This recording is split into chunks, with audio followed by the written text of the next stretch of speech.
Next topic अपना है integral part. आपको बता देते हैं कि कोई भी कॉम्प्लेक्स नंबर अगर हमारे पास है, कोई भी कॉम्प्लेक्स नंबर नहीं, कोई भी रियल नंबर अगर हमारे पास है, मान लो x कोई भी रियल नंबर है, तो उसके दो पार्ट्स होते हैं। एक आई मीन्स इंटीग्रल पार्ट, और दूसरा जो होता है वो एफ मीन्स फ्रैक्शनल पार्ट। ठीक है, इसी को हम ऐसे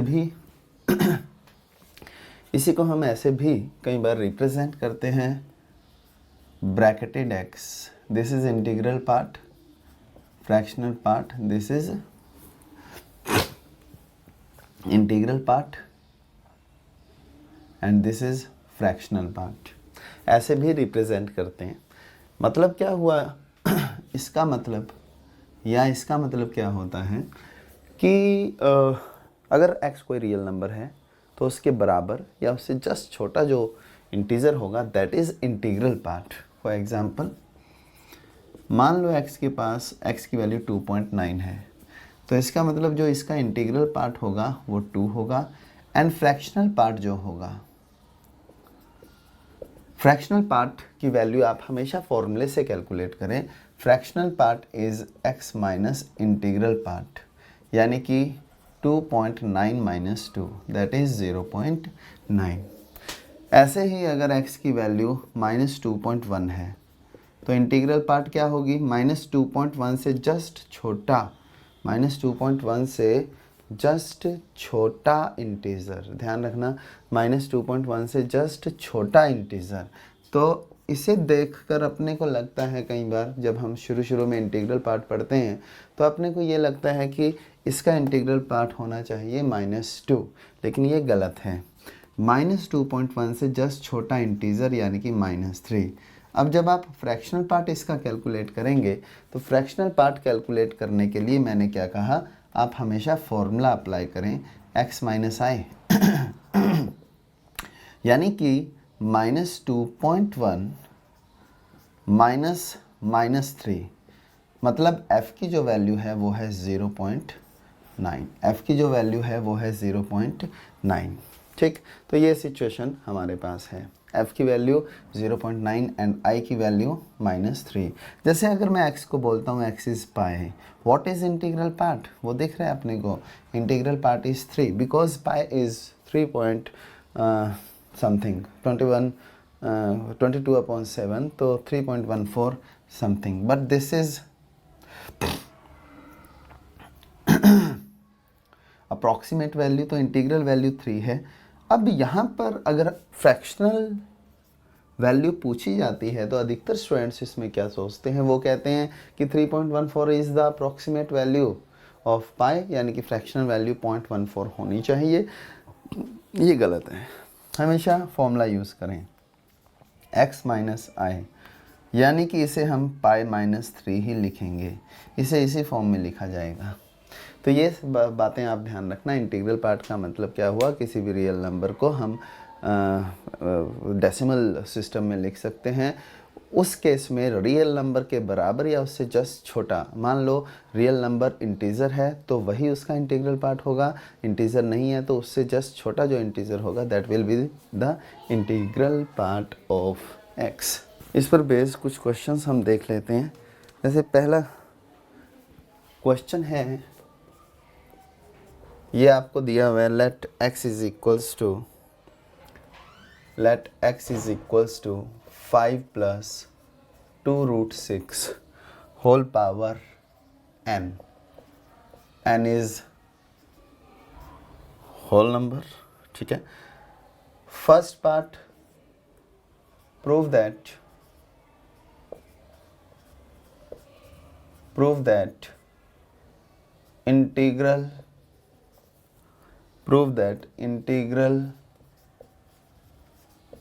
part of x is an odd number। Second, दूसरी चीज जो है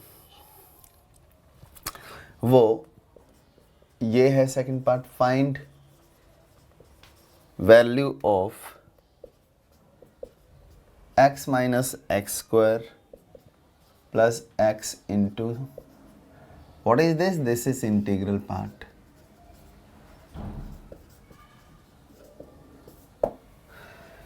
ये दो पार्ट्स हैं। अब आपको इस टाइप के क्वेश्चंस में करना क्या है वो पहले सुने आप। इस टाइप के क्वेश्चंस में सबसे पहले आप देखो, ये आपके पास है सिचुएशन, ठीक है, ये सिचुएशन आपके पास है। अब x की ये वैल्यू है, अगर x की ये वैल्यू है तो हमें ये तो पता है कि इसे हम integral part plus fractional part की फॉर्म में लिख सकते हैं, ठीक है। हमारे पास integral part plus fractional part क्या है, ये है। अब आपको बड़े ध्यान से चलना होगा। इससे जब भी आपके पास ऐसी सिचुएशन आए और आपको इंटीग्रल पार्ट फाइंड करना हो तो पहले आप देखेंगे बड़ा नंबर कौन सा है, रूट वाला बड़ा नंबर है, मतलब इरेशनल नंबर बड़ा है या रैशनल। इस केस में देखो 5 का स्क्वायर 25 और इसका स्क्वायर जो है वो 24 है, यानी कि क्लियरली 5 इज़ बड़ा देन 2√6। जो बड़ा होगा उसे पहले रखो आप, फिर इसे एक्सपेंड कर दो। एक्सपेंड करेंगे तो what is first term, NC0 5 power n, what is second term NC1 5 power n-1 2√6, what is third term NC2 5 power n-2 2√6 का square. Next term NC3 5 power n-3 2√6 का क्यूब। ये हमारे पास सिचुएशन आई, ठीक है। अब हमें क्या करना होता है, जो भी ये नंबर होते हैं उसका आप कॉन्जुगेट ले लीजिए। इस नंबर का कॉन्जुगेट अगर हम ले लेंगे तो इसका कॉन्जुगेट क्या है, 5 माइनस 2√6। अब मुझे ये पूछना है आप लोगों से कि 5 प्लस 2√6 की तो कोई भी वैल्यू होगी, लेकिन 5 माइनस 2√6 जो है वो 1 से छोटा है या बड़ा है। उसके लिए आप एक काम कर सकते हैं, आप देखो इन दोनों को अगर हम मल्टीप्लाई करें, इन दोनों को अगर हम मल्टीप्लाई करें तो हमारे पास 25 माइनस 24 यानी कि 1 आएगा। तो हमारे पास अगर 1 आएगा तो इसका ये मतलब हुआ कि these two numbers are reciprocal of each other, this number is greater than 1, यानी कि this number must be less than 1। मतलब ये हुआ कि इसे अगर integral part plus fractional part में लिखना है तो इंटीग्रल पार्ट इसका 0 है, फ्रैक्शनल पार्ट क्योंकि f ऊपर यूज़ हो रहा है इसे मैंने नाम दिया f डैश। अब आप इसकी एक्सपेंशन लिखें, C0 5 power n, C1 5 power n-1 2√6, C2 5 power n-2 2√6 का square, C3 5 power n-3 2√6 power cube and so on. ये अपने पास सिचुएशन आ गई। अब मुझे बताओ ये आपके पास सिचुएशन है।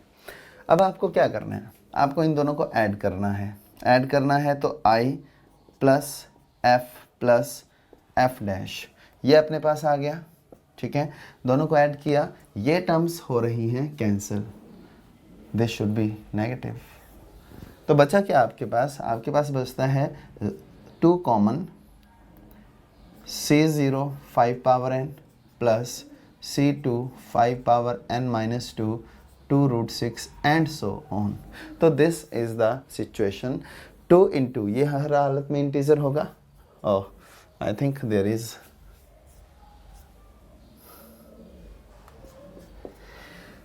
Excuse me. देखो C0 ये हर हालत में इंटीजर होगा, क्यों, √6 का स्क्वायर दैट इज इंटीजर। तो अपने पास ये जो सिचुएशन है I प्लस एफ डैश ये डबल ऑफ सम इंटीजर आ गया, ठीक है। मतलब आई प्लस एफ डैश हर हालत में जो है वो इवन नंबर है, जबकि हमें ये पता है F is the fractional part, F 0 से 1 के बीच में होगा, F dash is fractional part, F dash 0 से 1 के बीच में होगा। ये डाउट आपका हो सकता है कि एफ तो 0 भी हो सकता है, लेकिन एफ 0 किस लिए नहीं है मैं बताता हूँ। बिकॉज 5 प्लस इरेशनल नंबर किसी भी हालत में ये इंटीजर नहीं हो सकता, इस वजह से एफ 0 नहीं है। सिमिलरली एफ डैश भी 0 नहीं हो सकता। इस बात का ये मतलब हुआ कि इन दोनों का जो सम है वो कितना है 2।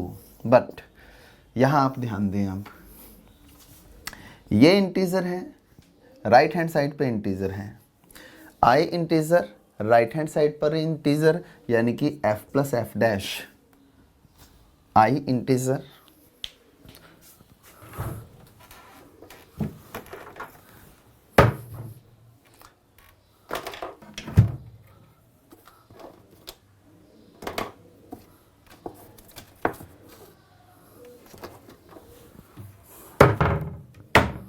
देखो ये इंटीजर है, दिस इज इंटीजर, ठीक है, this is integer, right hand side ये भी एक इंटीजर है, इवन इंटीजर। तो integer plus something equals to integer, this is only possible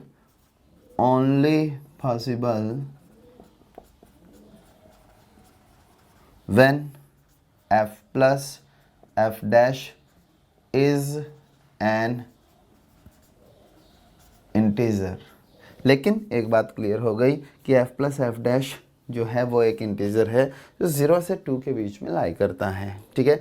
0 है नहीं, 2 है नहीं, यानी कि f प्लस एफ डैश जो है वो हर हालत में 1 ही होगा। This implies f dash is 1 minus f। Okay, ठीक है। अगर ये 1 होगा तो इसे मैं नाम दे रहा हूँ स्टार। इसे क्या नाम दिया मैंने? स्टार। अब क्या होगा? From star i plus 1 equals to 2m, i equals to 2m minus 1, ठीक है। i equals to 2m minus 1, i equals to 2m minus 1, and this is representation, this form is the form of an odd number, यानी कि i equals to 2m minus 1 लिखा हुआ है। इसका मतलब i is an odd number, so first part is proved. अब देखो second part जो इसका है वो क्या है, हमें इसकी वैल्यू कैलकुलेट करनी है। तो इसकी वैल्यू कैलकुलेट करनी है, ये आ गया x minus x square x G I F of x, ठीक है। अब अपने को क्या करना होगा, इन दोनों से हम एक काम करते हैं, इन दोनों से हम माइनस एक्स कॉमन ले लेते हैं, x minus G I F of x. इन दोनों से हम x कॉमन ले लेते हैं, x बचा क्या, 1 minus x minus G I F of x, यानी कि 1 minus fractional part of f, 1 minus fractional part of मतलब 1 माइनस f क्यों आपको बता देते हैं, because this is x and this is G I F of x, और ये मैं बता चुका हूँ आपको कि ये जो है ये i के बराबर है, तो x माइनस i f के बराबर ही होगा। 1 माइनस एफ, इसे नाम दो आप a, from a x into 1 minus F dash x क्या चीज़ थी, 5 plus 2 root 6 power n। F dash क्या चीज़ थी, एफ डैश कहाँ पे है, ये रहा f dash 5 minus 2 root 6 power n, यानी कि फाइनली 25 माइनस 24, ठीक है। This is the answer. बोलो सही है।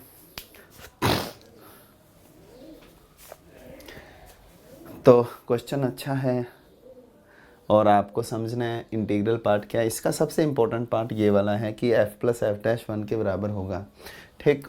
एफ प्लस एफ डैश 1 के बराबर होगा, उसके बाद सारी चीज़ें एकदम क्लियर हो जाएंगी। जहाँ भी 1 माइनस एफ क्रिएट होगा आप समझ जाओ कि वो एफ डैश है और एफ डैश की वैल्यू ये है। ठीक, अगला जो क्वेश्चन है वो है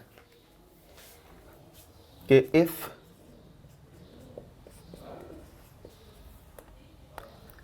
if 3 root 3 plus 5 whole power 2n plus 1 equals to I plus f, then find value of f into I plus f। इसे ऐसे भी बोल सकते हैं, इसे x का नाम लेकर f into x। तो दिस इज द क्वेश्चन। ऐसे क्वेश्चन में आप लोगों को ये बात मैं क्लियर कर चुका हूँ। पहला स्टेप हमारा क्या होगा? पहला स्टेप होगा कि ये देखो बड़ा कौन है, 3 रूट 3 या 5। 3 रूट 3 का स्क्वायर 27, 5 का स्क्वायर 25। इसका ये मतलब हुआ कि जो बड़ा है वो तो कौन है, बड़ा कौन है, कौन है बड़ा? 3 रूट 3 बड़ा है। तो आप ये बात मैंने आपको क्लियर की थी, जो बड़ा होगा आप स्टार्ट वहाँ से करेंगे, वो पहले फिर बाद में, और एक्सपेंशन इसकी लिख दें। पहली टर्म C0, ऊपर कुछ नहीं लिख रहा हूँ, यही मैं लिख देता हूँ कि C0 means 2n plus 1 C0। तो मैं ऊपर 2n plus 1 नहीं लिखूँगा बार बार, आप समझ जाएं। तो C0 plus C1 C0 3 root 3 whole power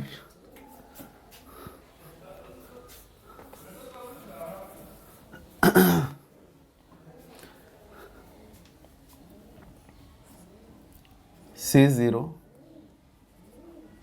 3 root 3, ठीक है, C0 3 root 3 power 2n plus 1 plus C1 3 root 3 power 2n into 5 plus C2 3 root 3 power 2n minus 1 into 5 square and so on. बोलो सही है। अब मैंने आपको कहा था इसका कॉन्जुगेट लिखें आप, 3 root 3 minus 5 power 2n plus 1। आप बताएंगे 3 रूट 3 के 3 रूट 3 माइनस 5 इवन है या ओड, सॉरी 1 से बड़ा है या 1 से छोटा है। वैसे आप देख सकते हैं ये लिखा हुआ है 3 इंटू 1.73 51, यानी कि this is 5 point something, this is 5। इसका ये मतलब हुआ कि this must be less than 1, in fact in between 0 to 1, therefore 0 plus f dash is equals to C0 3 root 3 power 2n plus 1। इसके बाद minus C1 3 root 3 power 2n and 5 plus C2 3 root 3 power 2n minus 1 5 square minus and so on. This is the situation. अब देखो, हमेशा हम ये देखते हैं कि क्या किया जाए कि रूट ख़त्म हो जाए। जैसे पिछले क्वेश्चन में हम लोगों ने क्या किया था, ऐड किया था, ऐड करने से रूट ख़त्म हो गया था। यहाँ क्या करें कि रूट ख़त्म हो। अब देखो रूट यहाँ बचेगा, यहाँ नहीं बचेगा, यहाँ बचेगा, आगे नहीं बचेगा। तो रूट यहाँ बचेगा और रूट यहाँ बचेगा, लेकिन मैंने कहा रूट बचना नहीं चाहिए, तो दोनों को ऐड करें या सब्ट्रैक्ट करें। दोनों को सब्ट्रैक्ट ही करना पड़ेगा, तभी आपकी ये टर्म्स कैंसिल होंगी और हमारे पास सिचुएशन आ गई I plus F minus F dash. This is equals to ये टर्म कैंसिल, ये टर्म कैंसिल, तो हमारे पास वैल्यू क्या आई, twice of C1 3 root 3 power 2n into 5 C3 3 root 3 power 2n minus 2 into 5 square and so on. This is the situation, ठीक है। अब अपने को क्या देखना है, right hand side is even, right hand side is even. हमें ये पता है कि f की वैल्यू 0 से 1 के बीच में है और f डैश की वैल्यू भी 0 से 1 के बीच में है, यानी कि माइनस एफ डैश की वैल्यू -1 से 0 के बीच में होगी। इन दोनों को ज़रा ऐड करो, 1 + 2, -1 से लेकर f माइनस एफ डैश की वैल्यू 1 तक है। साथ में very important thing, this is integer, right hand side is integer, this implies, ये इंटीजर है, ये पूरा इंटीजर है, this implies f minus F dash is an integer.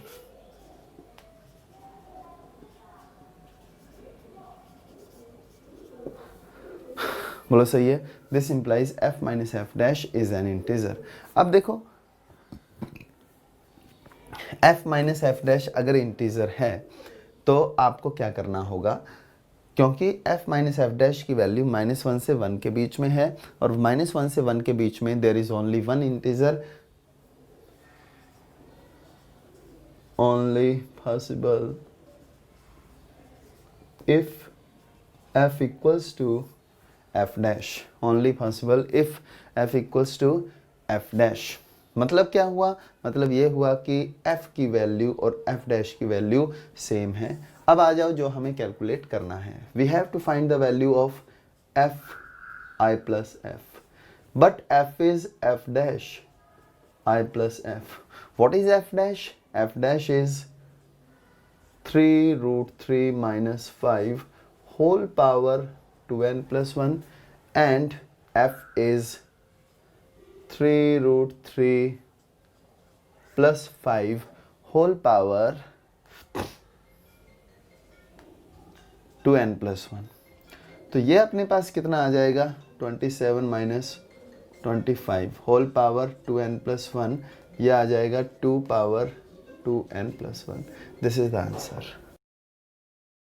बोलो सही है।